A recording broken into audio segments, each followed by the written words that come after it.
Bonjour à tous et à toutes, aujourd'hui on se retrouve dans un nouvel épisode et aujourd'hui on se retrouve dans l'épisode numéro 58, dépendance affective et émotionnelle. Alors aujourd'hui je voulais parler d'un sujet qui, je le sais, va résonner fort en toi, la dépendance affective et la dépendance émotionnelle. Est-ce que tu t'es déjà senti incapable d'être bien seul, comme si ta valeur dépendait du regard de l'autre, comme si sans l'autre tu n'étais rien? Si tu te reconnais, reste avec moi parce qu'aujourd'hui on va comprendre pourquoi on tombe dans ces schémas, quelles sont leurs racines profondes et surtout comment commencer à s'en libérer. Et comme toujours, je vais te partager un peu de mon propre vécu parce que je crois que c'est dans la vulnérabilité et dans l'authenticité qu'on se retrouve, tout simplement. Avant de commencer cet épisode, j'ai 2 petites choses à te partager. La première, c'est si t'apprécies le podcast Postsun, pense à t'abonner pour ne rien manquer et à le partager autour de toi, ainsi qu'à me laisser 5 étoiles sur la plateforme d'écoute. Ça m'aide énormément à diffuser ces messages et à toucher un maximum de personnes. Et puis j'ai une bonne nouvelle. En ce moment, je cherche 3 personnes prêtes à travailler sur elles-mêmes. Si tu te sens prête, aujourd'hui, à avancer, à te libérer de certains blocages et à retrouver enfin confiance en toi, tu peux réserver un appel découverte gratuit via le lien en description. Allez, on y va, c'est parti pour l'épisode d'aujourd'hui. On va commencer tout de suite avec comprendre la dépendance. D'abord, on va faire la différence entre les deux. Qu'est-ce que la dépendance affective ? La dépendance affective, c'est quand tu as besoin d'amour, de validation, d'attention de l'autre pour te sentir exister. Tu recherches sans cesse l'approbation, t'as peur d'être abandonné et t'as du mal à poser tes limites. La dépendance émotionnelle, c'est un cran plus loin, on va dire. C'est quand tu dépends de l'autre pour gérer tes émotions. Tu ne sais pas comment être bien si l'autre est distant. Tu paniques quand il répond pas et tu vis littéralement au rythme de ses réactions. Et je peux te dire que tout ça, je l'ai connu.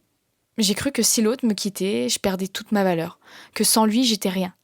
Et que peut-être que toi aussi, tu ressens ça, cette peur constante de perdre et ce besoin d'être constamment rassuré. Une chose à te dire, c'est que ces dépendances, on peut les constater assez fréquemment dans des relations amoureuses, mais ça existe très fréquemment aussi dans des relations amicales et même familiales, qui sont pour moi l'un des plus gros facteurs, on va dire, et ça va se développer principalement dans l'enfance. Ça fait d'ailleurs une bonne suite avec les causes profondes. Pour quelles raisons on tombe dans ces schémas ? Souvent, ça vient de l'enfance, comme je viens de te dire précédemment. On peut croire que ça vient de relations amoureuses, de relations amicales qui se sont mal passées, mais finalement non. Si on retourne à la racine même, ça vient de l'enfance, quand nos parents n'ont pas su être présents émotionnellement et quand on n'a pas été reconnu dans qui on était vraiment. On va développer alors une croyance que l'on doit mériter l'amour. Et peut-être que ta mère, tu vois, elle était physiquement là, mais pas disponible émotionnellement. Et que ton père, potentiellement, il était absent parce qu'il était au travail ou parce qu'il était en déplacement et que derrière, il était émotionnellement disponible, tu vois.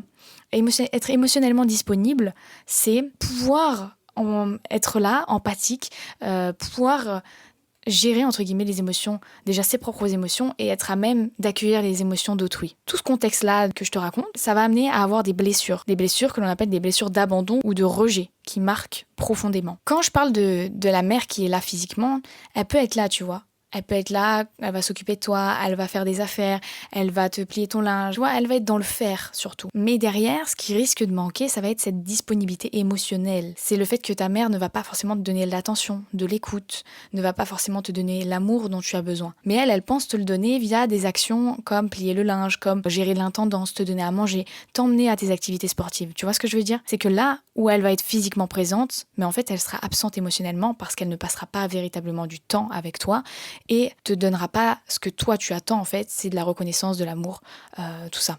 Ton père peut aussi être dans ce cas-là, hein, bien évidemment, mais dans des schémas assez classiques, on va dire, de la société, c'est souvent le père qui est absent, qui va travailler, tu vois, qui va être en déplacement, qui va être à droite à gauche. Après, il se peut que tu aies les 2 parents qui soient comme ça, et alors auquel cas, tu as des parents complètement absents, tu as eu des parents complètement absents dans ton enfance. Enfin voilà, il y a plein de subtilités que je ne vais pas aborder aujourd'hui parce qu'on pourrait en parler pendant des heures, mais tu comprends que tous ces cas de figure peuvent amener alors à des blessures d'abandon ou de rejet, qui te marquent alors profondément et que tu peux constater, bien sûr, à l'heure d'aujourd'hui dans ta vie actuelle, via notamment des ruptures, via notamment des relations amicales ou relations amoureuses ou relations familiales qui sont assez compliquées, tu vois. Et tout ça, ça vient d'une seule source, cette blessure d'abandon. Moi, je me souviens d'une relation où je vivais uniquement à travers l'autre. Je m'oubliais complètement. Là, je te parle d'une relation amoureuse, mais en fait, finalement, j'avais ce cas de figure-là aussi dans mes relations amicales. C'est-à-dire que moi, j'étais une personne très gentille, je me caractérisais comme ça, alors que, en fait, c'est pas vraiment je suis comme ça, tu vois. C'est une blessure qui est en toi, qui fait que tu es comme ça. Mais la blessure ne te définit pas en quelque sorte. La blessure va juste se caractériser par des réactions telles quelles. Mais derrière, c'est pas une finalité, tu vois ce que je veux dire ? On peut travailler sur cette blessure et l'améliorer. Moi, je donnais tout.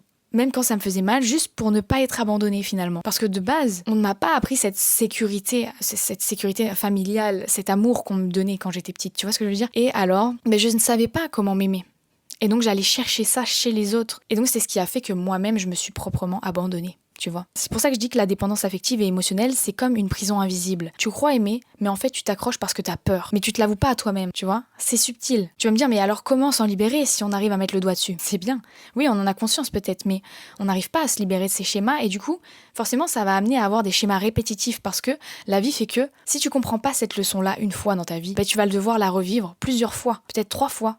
Peut-être tu auras 3 relations qui vont se manifester de la même manière pour que tu comprennes en fait cette leçon, tu vois, de ce qu'il y a derrière à en tirer. Et alors, comment s'en libérer? C'est ça la vraie question qu'il faut se poser. C'est prendre du recul face à ces situations et se dire alors, comment s'en libérer? La bonne nouvelle, c'est qu'on peut s'en sortir. La preuve en est que moi, je m'en suis sortie. Je ne te dirai jamais que la blessure d'abandon, en quelque sorte, ne reviendra jamais dans ta vie. C'est une évidence, elle sera toujours à tes côtés. Elle va aller partout où tu iras et elle va se manifester sous diverses formes. La chose est qu'il faut que tu apprennes, toi, à la dompter pour vivre sereinement et surtout sainement. La première étape, ça va être de prendre conscience. Rien que le fait de reconnaître que tu es dans un schéma de dépendance, c'est déjà énorme. On ne peut pas changer ce qu'on refuse de voir, tu comprends? La deuxième étape, ça va être de revenir à soi. Quand tu es dépendante affective ou dépendant affectif, tu ne sais plus qui tu es sans l'autre. L'autre est ton pilier. Tu mets l'autre sur un piédestal, tu mets l'autre au centre de ta vie, alors qu'il faut réapprendre à te découvrir toi. Demande-toi clairement, qu'est-ce que j'aime faire seule? Et ça, c'est une question que ma psychologue m'avait posée d'ailleurs quand j'étais en thérapie avec elle il y a maintenant quelques années. Elle me disait, mais alors en fait, Pauline, qu'est-ce que tu aimes dans la vie? Mis à part, travailler, faire ton sport et ton compagnon, qu'est-ce que tu aimes? Et là, j'étais restée sur les fesses parce que, évidemment, on m'a jamais posé cette question. Moi, je me suis jamais posé cette question. Parce que je m'étais tellement oubliée à travers l'autre que je vivais à travers lui. Si lui était heureux, j'étais heureuse. Mais si lui n'était pas heureux, j'étais triste. Et j'avais appris, j'avais été conditionnée comme ça par mes parents, par mon éducation, à faire en sorte que, en fait, si l'autre n'est pas heureux, je ne suis pas heureuse. Un petit exercice pour toi, c'est d'écrire 3 choses que tu adores faire, juste pour toi. Et engage-toi à les pratiquer. Si c'est pas chaque jour, c'est une fois dans la semaine. Si c'est pas chaque semaine, c'est une fois toutes les 2 semaines. Mais ce que je veux dire par là, c'est de commencer quelque part. Quand tu commences à travailler, tu fais un pas. Le but, c'est d'essayer d'avancer petit à petit. Ça va pas changer du jour au lendemain, c'est une certitude. L'étape 3, ça va être de travailler ton estime de toi. Parce que la clé, c'est de comprendre que ta valeur ne dépend pas du regard de l'autre. Moi, j'ai dû réapprendre à m'aimer. Ça a été très dur. Déjà, c'est même pas réapprendre finalement, c'est apprendre tout court parce que je ne m'étais jamais vraiment aimée. J'étais, comme on dirait, dépossédée de moi-même, tu vois. J'ai dû apprendre à célébrer mes propres réussites et pas attendre que les autres célèbrent mes réussites à ma place ou que j'ai cette validation extérieure, tu vois, pour me permettre de célébrer mes réussites. Et j'ai dû apprendre aussi à me respecter et à croire en moi. Parce que chaque petit pas compte. Alors oui, ça demande du temps. Chaque fois que tu choisis de t'écouter, de poser une limite, de t'aimer un peu plus, tu t'approches de ta liberté. Ok, maintenant que tu comprends mieux ce qu'est la dépendance affective et que tu sais par où commencer pour t'en libérer, souvent la question qui suit c'est et après, comment je fais pour vivre des relations saines? Parce que sortir de la dépendance, ce n'est pas seulement se détacher, c'est aussi apprendre à construire quelque chose de nouveau. Ça veut dire apprendre à poser des limites claires, sans culpabiliser. Ça veut dire aussi choisir des relations basées sur le respect, l'écoute et la réciprocité, et non plus sur la peur. Ça veut dire aussi être capable de dire je peux t'aimer et être bien avec toi, mais je peux aussi être bien sans toi, être finalement détaché, émotionnellement parlant. Moi, j'ai découvert que mes relations ont changé quand j'ai commencé à changer ma relation avec moi-même. Quand j'ai choisi de me reprendre en main après ma rupture, j'ai tout de suite fait une sorte de tri amical, un tri dans ma vie, parce que je me suis dit en fait, il faut déjà que moi, je sois bien avec moi-même, et ensuite, que je sois bien avec mon entourage, tu vois. Je ne peux plus tolérer des relations qui ne m'apportent plus, tu vois. C'est ça ce que je me suis dit. Et quand je me suis mise à m'écouter, à me respecter et à dire non, alors j'ai attiré des relations beaucoup plus équilibrées.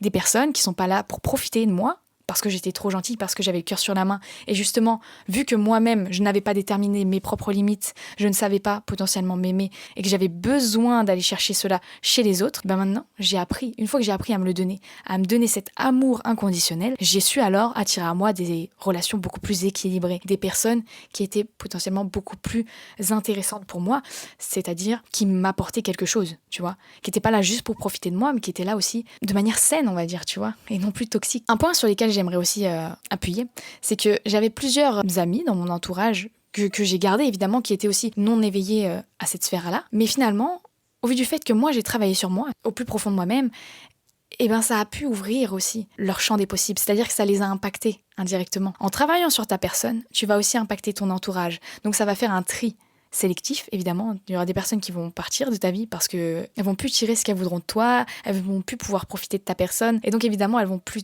t'apprécier en tant qu'amie, entre guillemets, fictive, parce que pour moi, c'est pas une vraie amie ou un vrai ami ou même un vrai amant ou amoureuse. Et du coup, ces personnes-là, c'est pas grave en fait, c'est pas une grosse perte, parce que finalement, tu vas attirer à toi de nouvelles personnes qui seront plus alignées. Mais il y aura aussi des personnes qui étaient déjà tes amis de base, ou des amoureux, évidemment, qui voudront aussi s'élever, tu vois, et qui auront changé leur perception de la vie, parce que t'auras planté ces petites graines dans leur tête en leur suggérant des trucs, en parlant de ton histoire, en disant moi je suis en train de travailler sur ça, ceci, cela. C'est exactement ce que je suis en train de faire à l'heure d'aujourd'hui et ça a un réel impact sur mon entourage. Et c'est pour ça que je te dis que à l'heure d'aujourd'hui, j'ai jamais été autant alignée avec qui j'étais, parce que en fait finalement toute ma sphère autour de moi est très très saine, parce que j'ai des limites, mon cadre, ce que je ne tolérais plus et ce que je tolérais.